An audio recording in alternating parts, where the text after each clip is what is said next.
So guys, ito nga pala yung breakfast ng aking mga alaga. So, yan.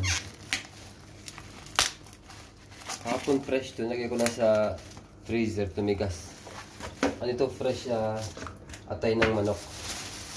So ito yung kanilang breakfast. So hanggang mamaya na ito guys, kasi 2 beses ko lang sila pinapakain, umaga sa hapon. So maraming pinapakain ko sa pagmaga. Pag minsan ano lang sila, diet sila ng sa umaga ng vegetable. So dahil nga Sunday today, kailangan masarap yung pagkain nila guys. So minsan hinahaloan ko ito ng hinahaloan ko ito ng bigas para mas masarap, mas enjoy nila. Yan guys, lalawkan natin siya guys na lalagyan natin siya ng malunggay. Malunggay, ano to, pinatuyo. Malunggay, dry malunggay yan. Galing pa itong Pilipinas guys. Kasi ang alam ko yung malunggay mas sustansya na pagkain ng aso kapag nilagay yan. Pwede ko rin din siyang gawin tiyan. Ito guys siya, kita ko sa inyo. Yan. Dry malunggay siya, galing Pampinas. Kasama, lalagyan ko rin siya guys ng, kung meron nakaka-relate from Arab countries, adas kung tawagin sa kanila sa Arabic. Sa Turkish is mercimek. Nilagyan ko siya guys para mabango kasi ito guys sa sa pagkain. Yan. Para may gagawin ito so guys, pansit sa hindi nakakain, ginagawa itong soup. Nilagyan ko siya ng konting ganyan kasi nagpapabango yan guys. Yan. Madali siyang maluto. Okay? Parang pag yan, so bago tayo kumain, magdasal muna tayo, magdasal. Dasal muna tayo, dasal. Bekle, dasal. Dasal sabi ko, dasal. Dasal, bekle. Utol lahat, utol. Di pa ako magkokros kasi nasa place na maraming mga tawag dun. Papagpuna. So yun, bekle. Ish. Bekle. Sige, magdasal muna tayo, sige na. Yan po, mahal na Panginoon. Sana po. Salamat po sa magbibigay niyo sa aming mga blessings. At sana po patuloy mo po kami bigyan. Yun, gabay mo po itong mga anak ko. Huwag mo bigyan ng mga sakit. Yan. Sana po matagal po namin pa sila makasama. Sige. Dasal pa tayo, di pa ito. So, salamat po. Lagi po ko yung gabay, mahal na Panginoon. Dekle! And yun lang po. Kasi gusto na. Sige na, kain na kayo. Hadi. Kain na, hadi. Okay. Hindi pa tayo tapos magdasal eh. Yan. So yun guys, yung pinapakain ko na sila.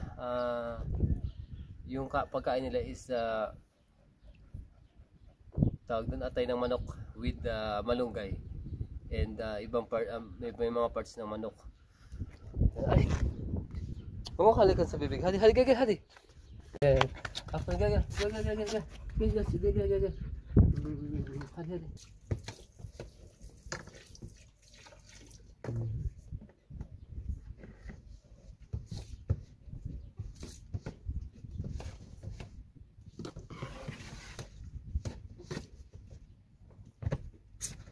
Chalo.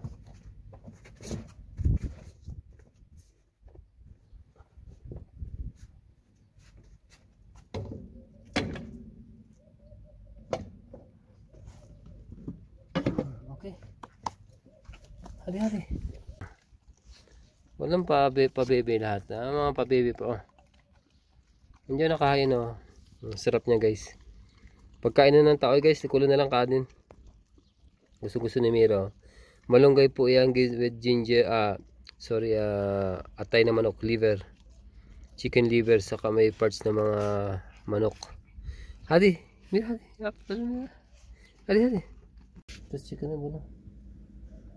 Sana sevmiyor onun için sana saldırıyor, tamam mı? Bak baba sana hizmet diyor. Bak aferin bak. Sana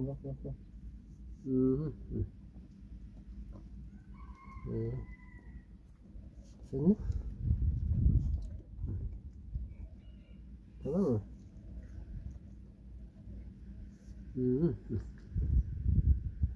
Beres aga, beres sa apa terus Pepsi berak kan nih. Ini mah. Hutan mo ang larutan mo. Dito mo. Hadi ako lang.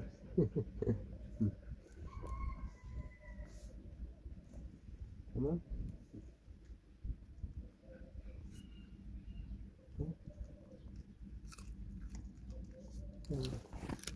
Ano guys, kasi to inaway nito.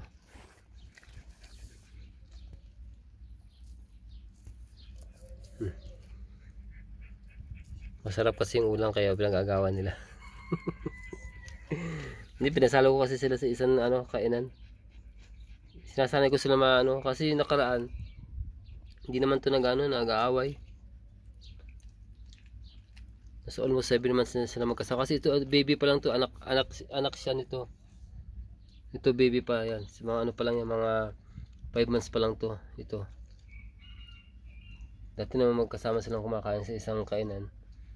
Nung mga 1 week ago nag-away bigla. Hindi ko alam bakit.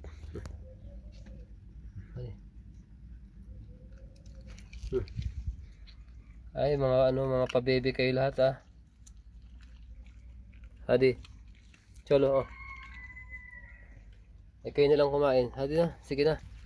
Babay na. Pagod na ako.